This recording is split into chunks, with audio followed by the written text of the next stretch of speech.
The Doomer, a meme that so accurately captures the malaise and sense of aimlessness in young people today that it's both hilarious and tragic.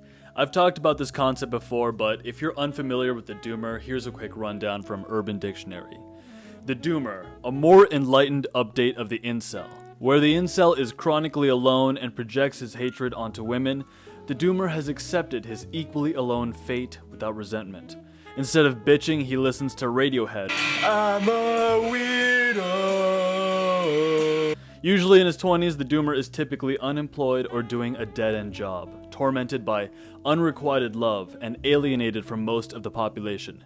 And this sense of personal aimlessness and despair seeps into his views of the world in general. So he lives in constant despair for humanity's future, with the prospect of ecological catastrophes and economic downturns tormenting his mind. To dull his senses, he smokes or drinks, takes drugs, but nothing can quite take away the dread that the Doomer constantly feels towards the future. He is the inheritor of a long tradition of being jaded with the world, and adopting this as a consistent worldview. Now, as exaggerated as this meme is, why does it seem so accurate? Over the last year and a half, I've cultivated some strong routines and disciplines in my life that have given me a sense of well-being and purpose. But I found that if I ever stop moving or striving or doing, or if I even neglect my good habits for a couple of days, if I don't get out of bed first thing in the morning and I snooze the alarm clock just a couple of times, that malaise kicks in. I think this is one of the reasons why so many successful people kind of seem like they're on a chase, like they're always moving towards something almost out of desperation. I remember I watched a Casey Neistat video in which he said that the only time he feels depressed or moody is when he's not being productive.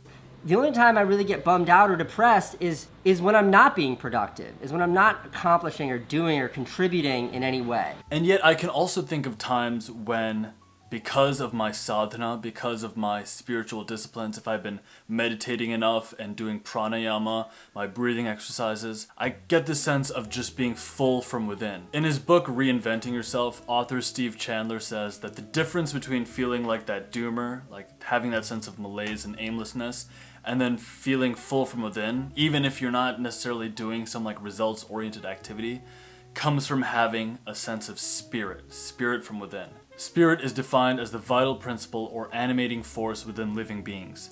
For some of us, the spirit has gone into hiding completely, waiting only for a dramatic outside event to fire it up once again. But we don't have to wait for such a crisis. Oliver Wendell Holmes observed, most people go to their graves with their music still in them. He was right. Most people do.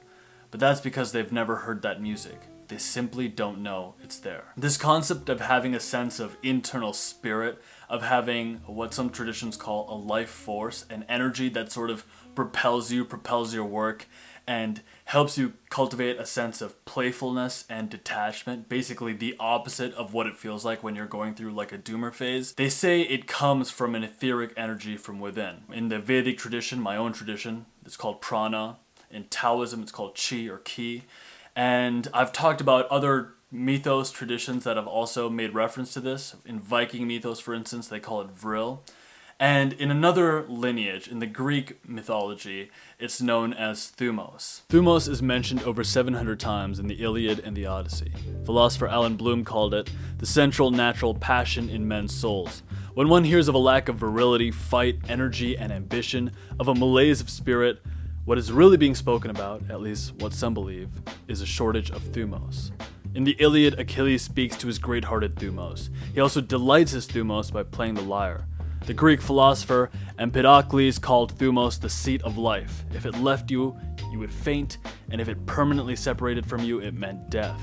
Thumos likewise constitutes the seat of energy that can fill a person. It is the stimulus, the drive, the juice to action, the thing that makes the blood surge in your veins. The Romans held a similar belief, equating energy with virtus, or manliness. The whole glory of virtus, Cicero declared, resides in activity. The whole glory of virtus resides in activity. I think that's exactly it. So often, it's just my lack of activity and my lack of maintaining consistency with my good habits that just causes me to slip back into what I used to be, a complete doomer. Darren Hardy in his book The Compound Effect says that success cannot be bought, it can only be rented, and the rent is due every single day.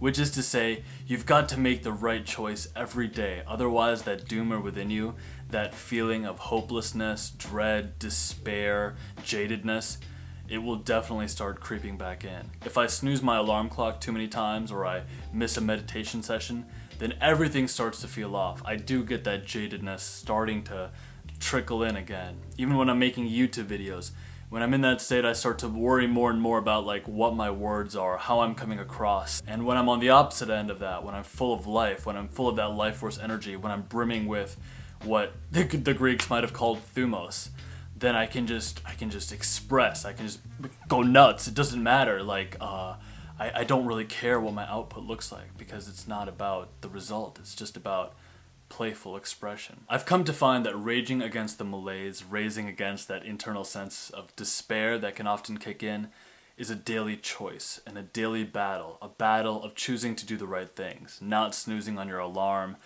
but also getting enough sleep, working with enthusiasm, taking new actions every day so that you're not stuck in a rut.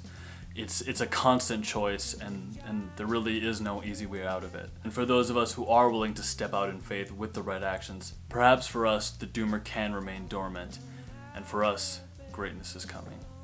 I'll see you next time, guys. Just exactly